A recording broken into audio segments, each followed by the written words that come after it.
Every Monday now, Jimmy Kimmel walks out onto his stage and delivers a version of the same opening observation, that the previous weekend was the most paranoid, untethered, and mentally disconnected one yet. The problem with that formulation, he has noted, is that it keeps being true. The bar does not hold. Every week, something arrives that would have been the defining story of any previous year, and by Thursday, it has been replaced by 3 other things, each of which is equally impossible to explain to someone who has not been following along. This was one of those weeks, except it was also every week, and the cycle itself had become the story in a way that even the people covering it were struggling to fully describe. Let's start with the war. The war that was not a war, but also was a war which had been won approximately 6 weeks prior, was now in its second week of active military engagement.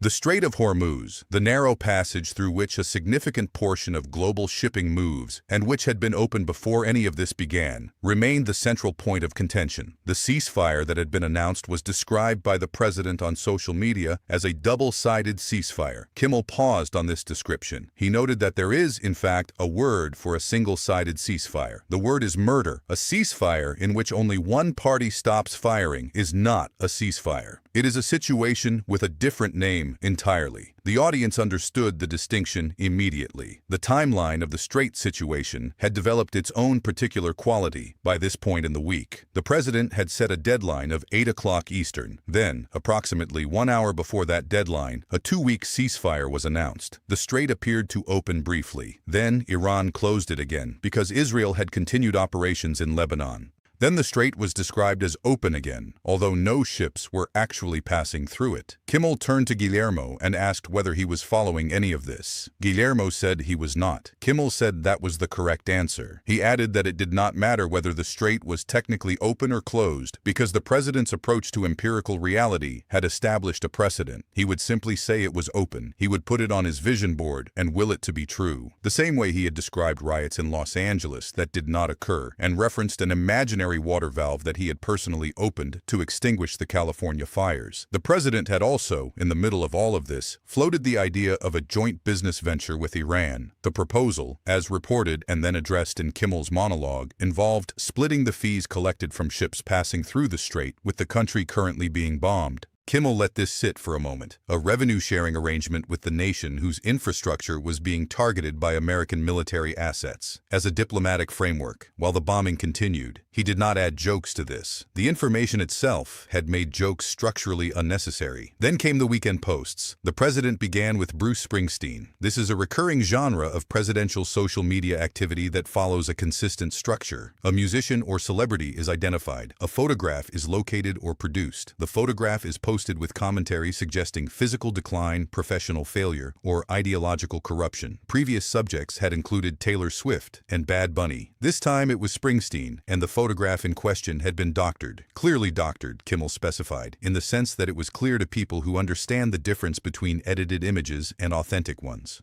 The president did not appear to be in that category. He posted the image as though it were a real photograph, as though Bruce Springsteen had visibly and dramatically changed appearance in a way that warranted public comment. Colbert addressed this with the specific energy of someone who has thought carefully about where the line is and has decided to step across it at a controlled speed. He described the president as a dumpy, blotchy glob of overcooked yams, hobbling out of a bathtub that smelled of ointment and chicken and pee. He described the president barely making it to the toilet, sitting down, and posting a photograph implying that Bruce Springsteen had plastic surgery, while every person downstairs at Mar-a-Lago was walking around with more plastic in them than a sea turtle's stomach. The image constructed was precise and held for exactly long enough before moving forward. The Springsteen post was not the weekend's final contribution to the archive. A few hours later, the president moved on to the Pope. Pope Leo had been elevated in the conclave. He was American. He was the first American Pope. These facts had generated significant attention. The president had initially appeared to welcome the selection, noting that the new Pope's brother had voted for him in the election, and was, in the president's assessment, MAGA all the way. Louis, the brother, was someone the president expressed a clear preference for. Leo, the Pope, was someone the president felt needed to understand something very simple. The post that followed described Leo as weak on crime. Those were the first 6 words. Kimmel stopped at the 6th word. He told the audience he had needed to take a break 6 words in because he was already laughing too hard to continue. Why? He asked, with the tone of someone who genuinely wants an answer. Are you fighting with the Pope?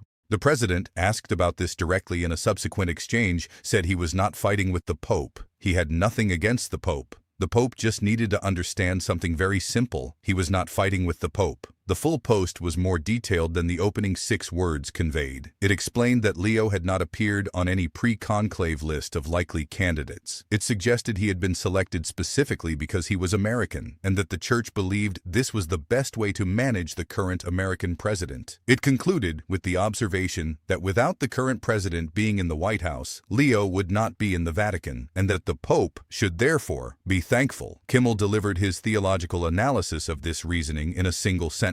This is what happens when you sell Bibles instead of reading them. The audience was still responding when he continued. Less than 1 hour after the Pope post, the president posted an AI-generated image of himself as Jesus. Kimmel noted this development carefully, specifying that the image existed, that it had been posted publicly, and that the context was a promotional event for the No Tax on Tips initiative. He invited the audience to consider the image together. He spent a moment on the hands. The hands in the AI image were wrong. This was noted and acknowledged and then set aside in favor of the larger question, which was what it means when a sitting president places himself in the iconography of the central figure of the religion he invokes most frequently on a Sunday morning, while simultaneously in the middle of a public disagreement with the administrative head of that religion's largest institutional body. There was no clean answer to this question. Kimmel did not attempt to provide one. He moved forward. The Colbert-Trump dynamic had its own parallel track running through the same week. The president had made his assessment of late-night talent clear and had placed it in the public record.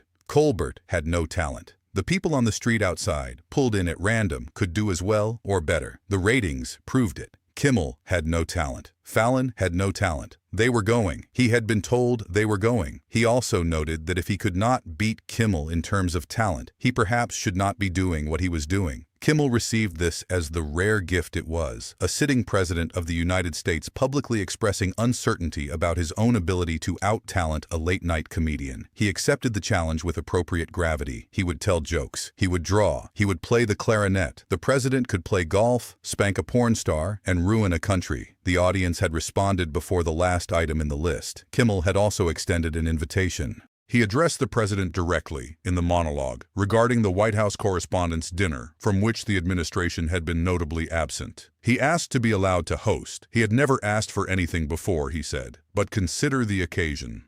The president, Kimmel, the FCC commissioner, all at the same table. The ratings would be historic. He offered an award, the Carespi, the Dondi Carespi. No one would ever receive it besides the president. It was his destiny. The greatest, hottest, most spectacular dinner of any kind ever. The audience cheered in the specific way that audiences cheer when they are not entirely sure whether they are watching a joke or a genuine proposal, and have decided that either way they are in favor of it. The astronaut moment deserved its own entry in the archive. The president, at a public event, had turned to one of the returned astronauts and asked what it had felt like when communication was cut off, when there was zero communication, when the silence arrived from their special location. He asked what the feeling was. He asked about the voices in one's own head. He asked about the terrible shrieking voices. Colbert received this transcript and held it for the audience. He did not add significantly to it. He noted it and let it stand. The Patel situation continued to develop on its own adjacent track. The defamation lawsuit against The Atlantic for $250 million had been filed. The Atlantic stood by its reporting. More than 24 sources, including current and former FBI officials, had spoken to journalist Sarah Fitzpatrick. The reporting described bouts of excessive drinking and unexplained absences. It described security personnel requesting breach protocols because the director could not be woken. It described the login incident in which difficulty accessing a computer had produced a panic involving calls to at least 9 colleagues to report a termination that had not occurred and would be explained as an IT issue. Kimmel's summary of the Atlantic story remained the line of the week. Her version of the story makes it sound like Patel was blacked out more than the president's name in the Trump-Epstein files. The line connected the two largest ongoing stories in one sentence, delivered at the correct speed, with the correct pause following it. The Epstein files themselves had not been released. The legal framework requiring their release was specific. Records cannot be withheld on the basis of embarrassment, reputational harm, or political sensitivity. Those phrases appear in the actual law. The files had not been released. Patel had been asked at the Senate hearing why. He had not provided an answer to why. Senator Cory Booker had looked at him and said he did not expect Patel to be present for another oversight hearing. A sitting senator telling a sitting FBI director his tenure was over, on the record, in a committee chamber. This had happened in the same week as the Pope posts, the AI Jesus image, the double-sided ceasefire, the proposed revenue partnership with the country being bombed, and the no ships are actually moving update on the technically open strait. What both Kimmel and Colbert had been circling all week from different angles and with different specific material but with the same underlying observation was the particular quality of a media environment where the response to satire has become indistinguishable from the satire itself. The cycle had fully closed. A post appears. Late-night commentary addresses the post. The person who made the post responds to the commentary. The response becomes the next subject of commentary. The commentary produces a response. Each element feeds the next with a speed and completeness that leaves no gap for outside air to enter. There is no moment of stillness in which the cycle might be examined from outside because the examination is immediately incorporated into the cycle itself. Kimmel described watching this from the inside. Every Monday he comes out and says the same opening sentence in a new form. This was the most paranoid weekend yet. Then something happens on Tuesday that was worse than the weekend. Then Wednesday delivers something that makes Tuesday look measured. By Thursday, the week has produced more material than any single monologue can address. And Friday begins the pre-weekend speculation about what Saturday and Sunday will contribute. He said this not as a complaint, but as a description, with the tone of someone who has accepted the conditions of the work and is trying to do the work well under those conditions.